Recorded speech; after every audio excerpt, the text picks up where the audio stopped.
نحن نقص علیک نبأہم بالحق، اے نبی ہم آپ کو بیان کرتے ہیں ان کا واقعہ حق کے ساتھ۔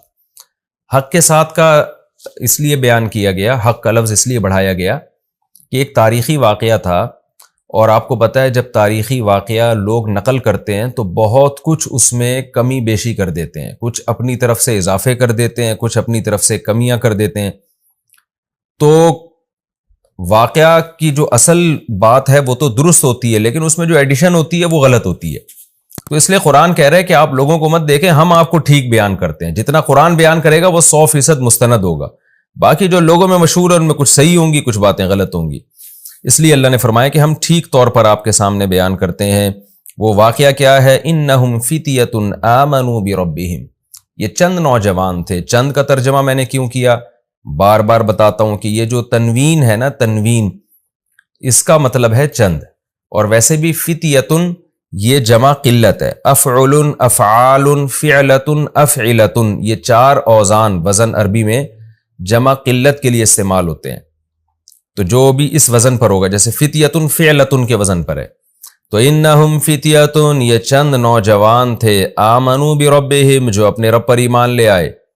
اس واقعے کا خلاصہ یہ ہے کہ حضرت عیسیٰ علیہ السلام راجح قول کے مطابق، یقینی طور پر تو 100% یقینی بات کسی مفسر نے نہیں کہی ہے، لیکن جو مورخین سے مفسرین نے جو واقعات لیے ہیں، اہل کتاب سے جو لیے ہیں، اس کے مطابق دیکھا جائے تو حضرت عیسیٰ علیہ السلام کے دین کے پیروکار تھے یہ لوگ، اور کہا جاتا ہے کہ حضرت عیسیٰ علیہ السلام کے 250 سال کے بعد کا زمانہ ہے ان کا، 250 سال۔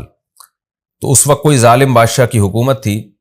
اچھا، حضرت عیسیٰ کے دین کے پیروکار تھے، تو اس پر ایک اشکال یہ ہوتا ہے کہ یہ سوال تو یہودیوں نے کیا تھا، یعنی مشرکین کو یہ سوال یہودیوں نے سمجھایا تھا کہ تم نبی صلی اللہ علیہ وسلم سے 3 سوال پوچھنا، ذوالقرنین کے بارے میں پوچھنا، اور روح کے بارے میں پوچھنا، اور اصحاب کہف کے بارے میں پوچھنا۔ تو جبکہ یہود کا زمانہ تو حضرت عیسیٰ کے دور سے پہلے، اور یہود تو پھر ان کو ایمان والے نہیں مانیں گے، کیونکہ عیسیٰ علیہ السلام کے فالوورز کو یہودی ایمان والا نہیں کہتے تھے۔ تو اس لیے مجھے اس پر واقعی ایک اشکال ہے جس کا میرے علم میں ابھی مجھے اس کے جواب کہیں ملا نہیں ہے۔ تو صحیح بات یہی معلوم ہوتی ہے کہ یہ جو یہودیوں نے، یہ جو مفسرین نے ذکر کیا نا کہ یہود نے یہ سوال پوچھا تھا، تو یہ بھی ایک رائے ہے مفسرین کی، عین ممکن ہے اہل کتاب نے پوچھا ہو۔ تو اہل کتاب میں عیسائی بھی آتے ہیں، تو سوال اہل کتاب نے پوچھا ہو، لیکن بعض حضرات نے یہود کی طرف منسوب کر دیا ہو، کیونکہ یہود جو تھے زیادہ تر یہود ہی سوال پوچھا کرتے تھے۔ تو اس لیے، اور دوسرا اس بات کا بھی امکان ہے کہ ہو سکتا ہے یہ دین موسوی کے پیروکار ہوں، کیونکہ یہ تو تاریخی چیز ہے نا کہ حضرت عیسیٰ کے دین کے پیروکار تھے۔ بہرحال راجح بات یہی ہے کہ یہ حضرت عیسیٰ علیہ السلام کے دین کے پیروکار تھے۔ حضرت عیسیٰ علیہ السلام کے آسمانوں پر اٹھائے جانے کے 250 سال کے بعد کا زمانہ ہے کسی بادشاہ کا، جو بڑا ظالم بادشاہ تھا، جو بت پرستی جس نے پھیلا دی تھی پوری سلطنت میں۔ تو ان لوگوں کو اللہ نے توحید پر قائم رہنے کی توفیق عطا فرمائی، دین عیسوی یعنی حضرت عیسیٰ علیہ السلام کے دین کو فالو کرنے کی توفیق عطا فرمائی۔ تو انہوں نے دیکھا کہ چاروں طرف شرک پھیل رہا ہے، تو ہم اپنے دین کو محفوظ نہیں رکھ سکتے، لوگ ہمیں زبردستی یا تو اسی کفر کی دنیا میں لے کے جائیں گے یا ہمیں قتل کر دیں گے۔ تو ایسی صورت میں ہمیں اس علاقے کو اللہ کی رضا کے لیے چھوڑ دینا چاہیے۔ تو اللہ پہ توکل کر کے یہ نکلے، اور پھر غار میں داخل ہوئے تاکہ کچھ وقت وہاں گزاریں، اور وہاں مشورہ کریں کہ ہم نے یہاں سے کہاں جانا ہے، یہ زندگی اسی غار میں ہی گزار دیں، ہمیشہ کے لیے اللہ کی عبادت کریں۔ لیکن اللہ نے وہاں ان کو گہری نیند سلا دیا، اور 309 سال کے بعد یہ جاگے ہیں، تو وہ علاقہ تبدیل ہو چکا تھا، وہاں جو ظالم بادشاہ کی حکومت ختم ہو چکی تھی۔ اب 309 سال کا زمانہ اگر دیکھا جائے تو حضرت عیسیٰ علیہ السلام کے بعد 250 سال یہ اور 300 سال وہ، تو 550 سال، یعنی حضرت عیسیٰ کے 550 سال کے بعد یہ بیدار ہوئے ہیں، اور نبی صلی اللہ علیہ وسلم کی جو ولادت ہوئی ہے وہ 570 عیسوی کے آس پاس ہوئی ہے، یعنی یقینی طور پر تو نہیں کہا جا سکتا، 2-4 سال آگے پیچھے ہو سکتے ہیں اس میں۔ تو یہ جو کہا جاتا ہے نا 570 عیسوی میں، یہ 100% یقینی نہیں ہے، 2-4 سال اس میں اوپر نیچے ہو سکتے ہیں۔ تو اس سے یعنی بعض مفسرین اس طرف گئے ہیں کہ ان کا زمانہ رسول اللہ صلی اللہ علیہ وسلم کی پیدائش سے 20 سال پہلے کا زمانہ ہے، یعنی نبی صلی اللہ علیہ وسلم کے دور سے 20 سال پہلے یہ جو ہے وہ غار سے نکلے ہیں، اور پھر جو واقعہ آگے قرآن نے بیان کیا جو ہم انشاءاللہ تفسیر میں پڑھیں گے، تو یہ نبی صلی اللہ علیہ وسلم کے دور کے بہت قریبی واقعہ ہے، لیکن چونکہ وقت مشہور ہو گیا تھا تو لوگوں کی زبان پر عام ہو گیا تھا، اس لیے لوگ آپ سے، یعنی اہل کتاب کی زبان پر عام ہو گیا تھا، خاص طور پر مشرکین تو اس سے نابلد تھے۔ اب یہ ہوا کس جگہ پر ہے، یعنی کس جگہ یہ واقعہ ہوا ہے، اس کے بارے میں بھی کوئی یقینی بات ہمارے علم میں نہیں ہے، کیونکہ اس کے بارے میں جو تاریخی کتابیں ہیں ان میں ٹکراؤ بہت ہے، تو یقینی طور پر یہ کہنا کہ یہ فلاں جگہ یہ واقعہ ہوا تھا، فلاں جگہ ہوا تھا، یہ ہمارے بس میں نہیں ہے۔ تو قرآن نے بھی جو اس واقعے کی اہم اجزاء تھے انہی کو زیادہ ہائی لائٹ کیا ہے۔ تو قرآن کہتا ہے وَرَبَطْ إِنَّهُمْ فِتْيَةٌ آمَنُوا بِرَبِّهِمْ، یہ چند نوجوان تھے جو اپنے رب پر ایمان لے آئے، وَزِدْنَاهُمْ هُدًى، اور ہم نے اضافہ کر دیا ان میں ہدایت کے اعتبار سے۔ کیا مطلب؟ ہم نے ان کو اور زیادہ ہدایت دی، اور زیادہ ہدایت کا مطلب یہ ہوتا ہے کہ استقامت عطا کی، توکل پیدا کیا ان کے اندر، جو ایمان کی برکات تھیں وہ کامل طور پر ہم نے ان کو عطا کی۔ وَرَبَطْنَا عَلَىٰ قُلُوبِهِمْ، اور ہم نے ان کے دلوں کو باندھ لیا، یعنی صبر کی توفیق عطا کی۔ اذ قاموا، اس وقت جب یہ کھڑے ہوئے اور کہنے لگے ربنا رب السماوات والارض، ہمارا رب وہ ہے جو آسمانوں اور زمین کا رب ہے، یعنی وہ رب نہیں ہے جو انسانوں نے بنا رکھے ہیں بہت سے رب، ہمارا رب تو وہ ہے جو آسمانوں اور زمین کا پالنے والا ہے۔ یہ کس کے سامنے کہا انہوں نے؟ ہو سکتا ہے لوگوں کو جمع کر کے کہا ہو سکتا ہے تنہائی میں ایک دوسرے کو کہا ہو سکتا ہے وقت کے ظالم بادشاہ کے سامنے کہا ہو، اور ڈٹ گئے اور کہنے لگے لن ندعو من دونہ الہا، ہرگز ہم اس اللہ کے سوا کسی کو معبود نہیں پکاریں گے، کچھ بھی ہو جائے۔ لقد قلنا اذا شططا، اگر ہم نے ایسا کر دیا، اللہ کے سوا کسی کو پکار دیا، تو ہم نے تو حق سے بہت غلط بات کی، حق سے بہت دور بات کی ہم نے۔ یہ کیسے ہو سکتا ہے کہ یہ انسانوں کے ہاتھوں کے تراشے ہوئے بت یہ خدا کے شریک بن جائیں؟ یہ کیسے ہو سکتا ہے؟ ہم تو بہت ہی غلط بات کرنے والے ہو جائیں گے اگر ہم اللہ کے سوا کسی کو پکاریں۔ لہذا ہم اس قوم کو اور اکثریت کو یا بادشاہ کے دین کو نہیں دیکھیں گے، ہم وہ دیکھیں گے جو حق ہے۔ ہؤلاء قومنا، یہ جو ہماری قوم ہے، اتخذوا من دونہ آلہہ، انہوں نے اللہ کو چھوڑ کر بہت سے معبود بنا لیے ہیں۔ آلہہ کا بھی الہ کی جمع ہے نا، افعلۃ کے وزن پر، الہۃ تھا اصل میں، تو یہ جمع قلت ہے، چند معبود تراشے ہوئے انہوں نے۔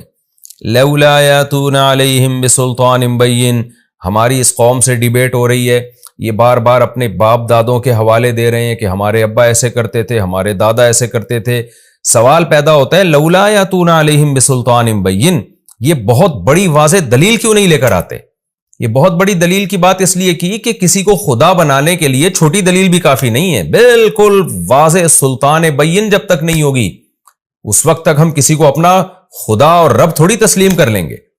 اس کی مثال ایسے ہے جیسے آپ جو ہے بچھڑ گئے بچپن میں اپنے باپ سے، اور جب بڑے ہوئے تو آپ کو اپنے باپ کی تلاش ہے، کسی نے کہا کہ یہ آپ کے والد ہیں اور چند علامتیں بھی بتا دی ہیں، تو آپ نہیں مانو گے اتنی جلدی، آپ کہو گے بھائی میں کسی کو اپنا باپ اس وقت مانوں گا جب تک میرے سامنے 2 اور 2 4 کی طرح واضح نہیں ہو جائے گا۔ کنفیوژن میں یہ کام نہیں ہوتا، تو چھوٹی موٹی علامتوں سے یا قرائن سے نہیں، مجھے واضح دلیل چاہیے، پھر میں اس کو اپنا باپ تسلیم کروں گا۔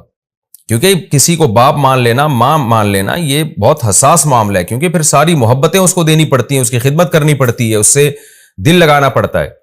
یہاں بھی ان نوجوانوں نے یہ کہا کہ خدا بنا لینا آسان نہیں ہے، ان معبودوں کے بارے میں چند وسوسے اور چند چیزیں یہ لوگ بتاتے رہتے ہیں جس کی کوئی واضح دلیل نہیں ہے، تو خدا کے خدا ہونے پر تو بہت ہی، سلطان کا مطلب بڑی دلیل اور بین کا مطلب بہت واضح دلیل ہونی چاہیے۔ تو لولا یاتون علیہم بسلطان بین، یہ لوگ ان کے معبود ہونے پر واضح دلیل کیوں نہیں لے کر آتے؟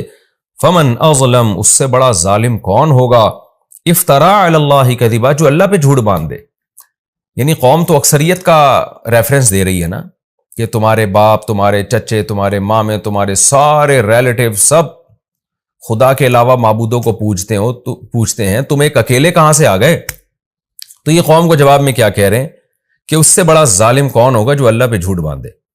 یعنی تم تو یہ کہتے ہو نا اللہ نے ان کو اختیارات دیے ہوئے، بارش برسانے کا اختیار اس کے پاس ہے، اولاد دینے کا اختیار اس کے پاس ہے، فلاں کام کا اختیار اس کے پاس، تو اس کا مطلب کہ تم اللہ پہ جھوٹ باندھ رہے ہو، جبکہ اللہ تو کہہ رہا ہے میں نے کسی کو اختیارات نہیں دیے۔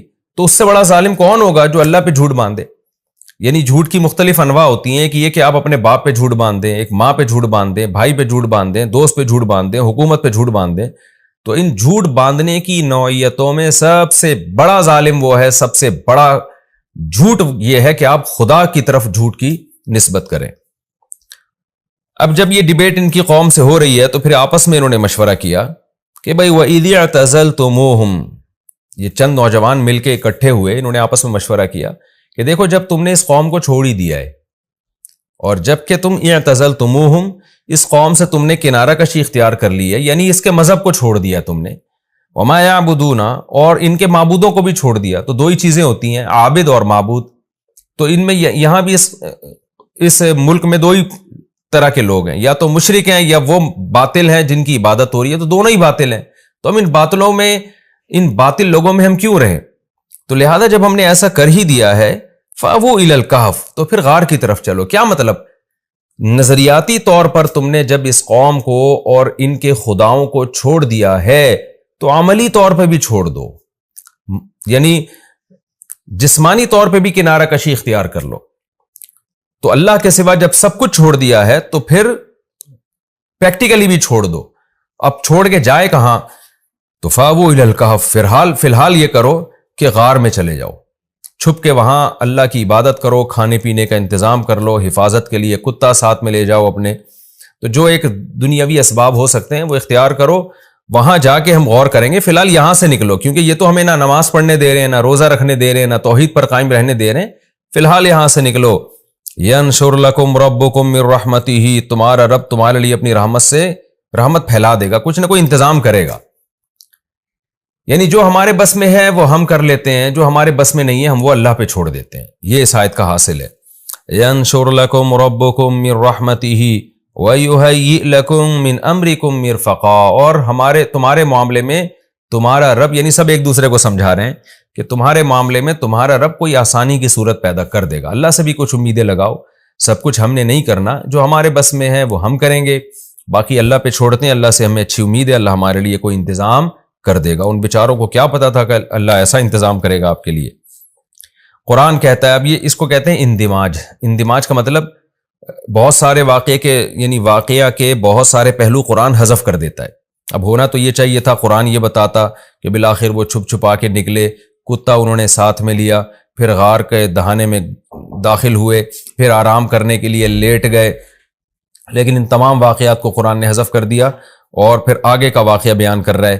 وَتَرَى الشَّمْسَ إِذَا طَلَعَتْ، اے مخاطب تو دیکھتا سورج کو، اذا طلعت جب وہ طلوع ہوتا، تزاوروا عن کہفہم تو ان کے غار سے بچتا، یعنی بچتا ہوا نکلتا. ذات الیمین سیدھے ہاتھ کی طرف. یہ سیدھا ہاتھ جانے کے لحاظ سے بھی غار میں ہو سکتا ہے، یعنی جاتے ہوئے جو سیدھی جانب تھی. یہ بھی ہو سکتا ہے کہ ان کے نکلنے والے راستے میں سے جو ان کے دائیں جانب پڑتا تھا اس کو سیدھا کہا ہو قرآن نے. بہرحال ہمیں اس سے کوئی غرض نہیں ہے، مفہوم یہی ہے کہ دائیں یا بائیں دھوپ مڑ جاتی، ڈائریکٹ ان کے چہروں پہ نہیں لگتی. تزاوروا عن کہفہم ذات الیمین، سیدھی جانب ان کے کہف سے، ان کے غار سے بچتی ہوئی نکلتی. وَإِذَا غَرَبَتْ، اور جب سورج غروب ہوتا، تقرضہم تو سورج ان سے دور ہوتا، ذات الشمال بائیں جانب کو. تو سورج سے دور ہونے سے مراد ہے سورج کی دھوپ، یعنی دھوپ ان سے دور ہو جاتی. وَهُمْ فِي فَجْوَةٍ مِّنْهُ، اور وہ غار کے ایک کشادہ حصے میں تھے جس کی وجہ سے گھٹن نہیں ہو رہی تھی. وہاں ہوا کے گزرنے کا انتظام تھا، سورج کی روشنی کے گزرنے کا انتظام تھا، ڈائریکٹ دھوپ سے اللہ نے ان کو بچایا. یہ بھی دیکھیں اللہ کی کیسی قدرت ہے. جو اللہ اتنا کر سکتا ہے کہ غار میں کسی کو 309 سال تک سلا سکتا ہے بغیر روٹی کے، بغیر پانی کے، تو اس کو اس کی کیا ضرورت ہے کہ وہ سورج کی روشنی کو ان سے بچائے؟ تو اللہ یہ بھی کر سکتا تھا کہ سورج ان پہ پڑ بھی جاتا، پھر بھی اللہ بچا لیتا. لیکن اس سے پتہ چلتا ہے کہ اللہ تعالیٰ نے اس دنیا کو اسباب کے ساتھ چلایا ہے. تو اللہ تعالیٰ کا مقصد کیا تھا کہ ان کو 309 سال تک سلانا اور پھر جگا دینا. تو اس کے لیے اس کی ضرورت نہیں تھی کہ دھوپ ان کے اوپر ڈائریکٹ پڑے اور پھر اللہ اس دھوپ کے اثرات سے ان کو بچائے. بس اتنی ضرورت تھی کہ بھوک اور پیاس کی حاجت اللہ ان کو مستغنی کر دے. تو یعنی جب اس سے کام چل سکتا تھا نا، کہ کیونکہ روٹی تو کھا نہیں سکتے تھے نا، سوتا ہوا آدمی روٹی نہیں کھاتا، اور اگر جاگتے تو ان کو یہ ٹائم ان کے لیے بہت طویل ہو جاتا، 309 سال، وہ تو پاگل ہو جاتے اس میں۔ تو اللہ تعالیٰ نے اس دنیا کو اسباب کے ساتھ چلایا ہے، تو اللہ تعالیٰ نے اپنی قدرت بھی اگر دکھائی ہے نا، تو جتنی قدرت سے کام چل سکتا تھا بس اسی پر اکتفا کیا گیا ہے، اور باقی تمام اسباب ہی اختیار کیے گئے ہیں۔ تو یہ اللہ تعالیٰ کی عادت ہے کہ اللہ نے اس دنیا کو اسباب کے ساتھ جوڑا ہے، تو ان کو زندہ رکھنے کے لیے یہ ضروری تھا کہ سورج ان پہ ڈائریکٹ نہ پڑتا، تو اللہ تعالیٰ نے یہی انتظام کیا کہ سورج کو پڑنے نہیں دیا ان کے اوپر۔ اور اسی طرح ان کے جو ان کا غار پہ جو کتا بیٹھا ہوا تھا، اس کو بھی اللہ نے ایک روب دیا تاکہ لوگ بھی اندر نہ آئیں، ورنہ اللہ چاہتا تو لوگ اندر آ جاتے اور ان کا کچھ نہ بگاڑ سکتے، مر جاتے، کچھ بھی ہو سکتا تھا۔ تو یہ ساری باتیں اس کی علامت ہیں کہ اللہ اس دنیا کو اسباب ہی کے ساتھ چلاتا ہے۔ ذالک من آیات اللہ، اللہ فرماتے ہیں یہ اللہ کی آیات میں سے ہے۔ من یہد اللہ فہو المہتد، لیکن اے نبی جس کو اللہ ہدایت دے گا وہی ہدایت پائے گا، یعنی اللہ کی ایسی قدرت کی نشانیاں دیکھنے کے بعد بھی ہر ایک کو پھر بھی ہدایت نہیں ملتی، اسی کو ملے گی جس کو اللہ چاہے گا۔ ومن یضلل، اور جس کو اللہ گمراہ کر دے، فلن تجد له ولیا مرشدا، تو آپ ہرگز اس کے لیے کوئی دوست اور ہدایت دینے والا نہیں پائیں گے۔ یہ تسلی بھی دی جا رہی ہے کہ بہت سے لوگ پھر بھی بے ایمان ہو کے ہی مریں گے، اتنی قدرت اور اتنا کچھ دیکھنے کے باوجود۔ تو جس کے دل میں انابت ہوگی اس کو اللہ ہدایت دے گا، جو نہیں چاہے گا، اللہ کی عادت ہے اس کو ہدایت نہیں دیتا اللہ تعالیٰ۔